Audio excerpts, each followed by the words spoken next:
படிப்படியா முன்னேறி இன்னைக்கு சிஎம் அளவுக்கு போயிருக்கிறான். இங்க யாரும் குடும்ப அரசியல் பண்ணல. ஜெயலலிதா அம்மா யாரோ, எம்ஜிஆர் யாரோ, எடப்பாடியார் யாரோ, எல்லாம் வந்து வேற வேற இடத்துல வந்து நல்லா செய்யறவங்க தான் ஆட்சியில இருக்கிறாங்க.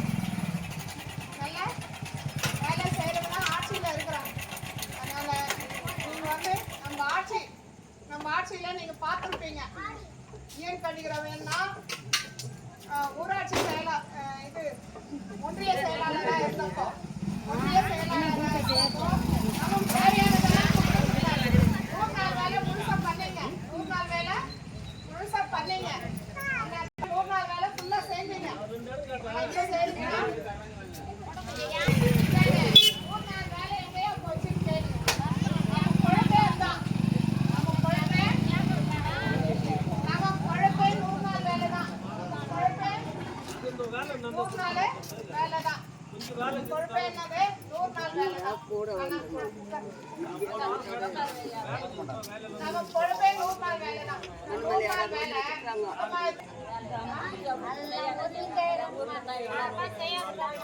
எல்லா ஊர்லயுமே அப்படிதான். ஏதோ சின்ன பஞ்சாயத்து பாருங்க, வீரகுப்பம் அந்த பக்கம் நினைக்கிறேன், அந்த பஞ்சாயத்துல தான் செய்யறாங்க.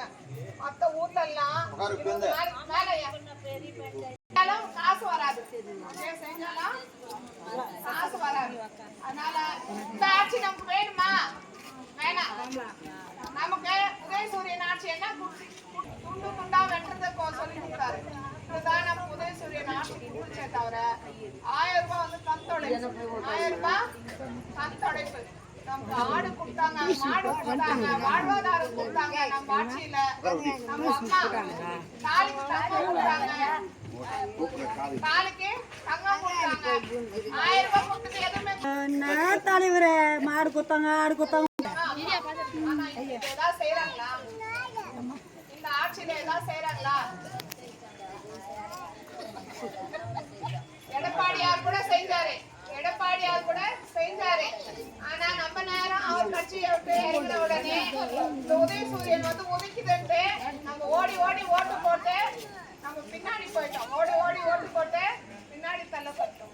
அதனால நம்ம வந்து 2000 ஓட்டு போட்டோம்னா அவர் ஜெயிச்ச உடனே முதல் கழுத்து 10,000 ரூபாய். முதல் கழுத்து 10,000 ரூபாய். 1000 ரூபாய் வாங்குறீங்கல்ல, எல்லாருமே வந்து 2000 ரூபாய் குலவிளக்கு 2000 ரூபாய், ஓஏபி 2000 ரூபாய். வீடு மென இல்லாதவங்களுக்கு மென கொடுத்து வீடும் கட்டி தராங்க. மென கொடுத்து வீடும் கட்டி தராங்க. Cylinder 3 free. அப்புறம் வந்து ரேஷனுக்கு அரிசிக்கு 5 எடுத்துன்னு போவீங்க.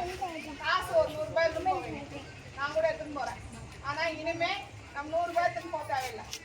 பருப்பு ஃப்ரீ, எண்ணெய் ஃப்ரீ. அரிசி ஃப்ரீ, பருப்பு ஃப்ரீ, எண்ணெய் ஃப்ரீ. இந்த ஆட்சிக்கு நம்ம ஓட்டு போட்டா இது எல்லாமே கிடைக்கும். ரொக்கமா வந்து வருஷம் 80,000 ரூபாய் காசு தர கணக்கு போட்டுக்காங்க. 100 நாளுக்கு 250 ரூபாய் விதத்துல 45,000 ரூபாய். 10,000 ரூபாய் ஜெயிச்ச உடனே 55,000 ரூபாய் ஆச்சு. 2,000 ரூபாய் கணக்குல 24,000. 12 மாசத்துல 24,000. பொங்கல் பரிசு 1000 ரூபாய். மொத்தமா சேர்த்தா 80,000 நம்ம கையில காசா தராங்க.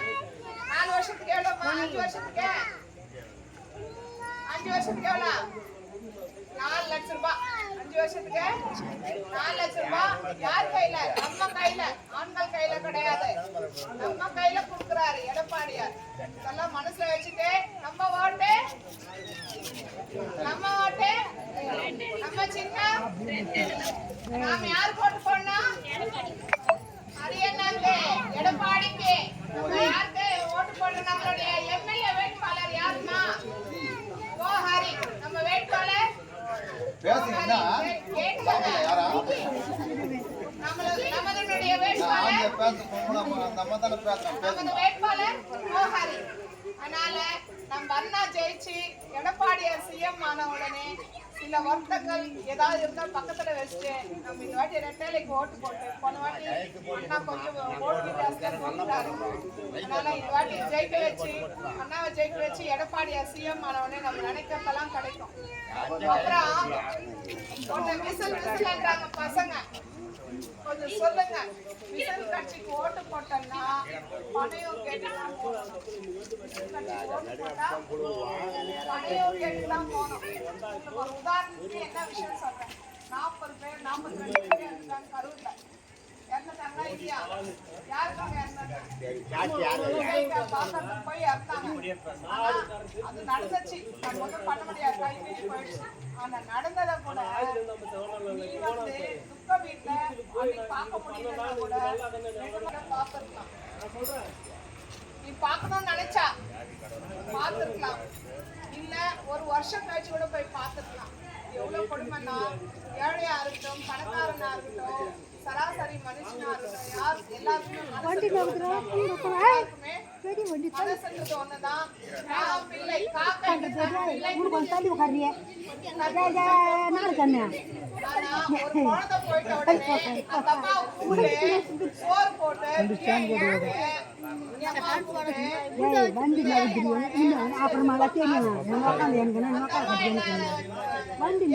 ஏசுநாதராமா அந்த அம்மா அவரை பார்க்கறதுக்கு விஜய பார்க்கறதுக்கு ஏசுநாதரா இல்ல அண்ணாமலையாரா இல்ல திருப்பதி ஏழுமலையானா? என் பையன் செத்து என்ன விஜய பார்க்க வச்சுட்டான் அப்படின்னு. என் பையன் செத்து என்னம்மா விஜய் என்ன நம்மள மாதிரி உடம்புல ரத்தமும் சதையுமா இருக்கிற ஆள் தான். நம்ம போய் அவனை பார்க்கணுமா? எம்ஜிஆர் கூட சினிமா தான், ஜெயலலிதா கூட சினிமா தான். ஆனா அவங்க எல்லாம் வந்து அந்த மாதிரி யாரையும் நடத்தல. 300 கோடி ரூபாய் சம்பளம் வாங்கல.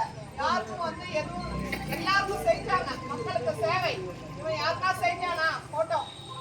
யாருக்காவது ஏதாவது செஞ்சானா? இந்த பசங்களுக்கெல்லாம் சொல்லி புரிய வைங்க. இப்போ யாரா அந்த அம்மாவுக்கு தெரியாம பேசுறாங்க. நான் இப்படியும் ஒரு நாடு இருக்குமான்னு யோசிக்கிறேன். நம்ம துன்பத்துல இருக்கிறோம். நம்மள வந்து அவன் பார்க்கணும். ஆனா அந்த மூஞ்ச கொடுத்து போய் செல்ஃபே அடிச்சுட்டு வந்துருக்கேன். நிச்சயமா நம்ம வந்து அவன் வந்து நம்மள பார்க்கணும். அவன் காசு என்ன? நம்ம பையன் உயிரோட இருந்தா 2 கோடி 4 கோடி சம்பாதிக்க மாட்டானா? 5 லட்சம் ரூபாய் ஒரு காசா? ஏமா சம்பாதிக்க மாட்டான்? அவன் அதிர்ஷ்ட போதைக்கு சம்பாதிப்பாங்க. அவன் அதிர்ஷ்ட பொழைப்பாங்க. அவன் பொண்டாட்டி புருஷனா இருப்பான், பிள்ளைங்களுக்கு அப்பனா இருப்பான், தாய் தகப்பனுக்கு பையனா இருப்பான். அதெல்லாம் எதுவுமே எல்லாம் போயிட்டான்ல. போயிட்டானா இல்லையா? இப்ப யாருக்கு நஷ்டம்? அடுத்த தலைவர் நீ உட்கார், தலைவர் உட்கார் சொல்லுவாங்க. நமக்கு தான் நஷ்டம். இதெல்லாம் மனசுல வச்சுட்டாங்க. எப்பயுமே வந்து அந்த ஒரு மரியாதை கூட இல்லாதவங்க கிட்ட அவனுக்கு ஓட்டு போட்டா தலைவர் நீ தான் அந்த வேட்சை நம்ம கையக்காலதான் உடைச்சிட்டு வரணும்.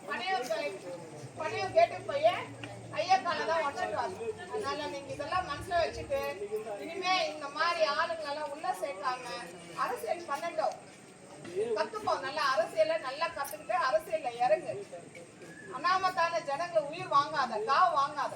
நீ அரசியல் வர்றதுக்காக யாரோ பெத்த பிள்ளைங்க எல்லாம் சாகக்கூடாது. நீ அரசியல் வர்றதுக்காக அவங்க எல்லாம் சாக வச்சு நம்ம பெரிய ஆளுன்னு காட்டிக்க கூடாது. இந்த மாதிரி எல்லாம் இருக்கு நாட்டுல. பெண்கள் கற்பழிப்பு, கொலை எல்லாம் நடந்துருக்கு. இதெல்லாம் மனசுல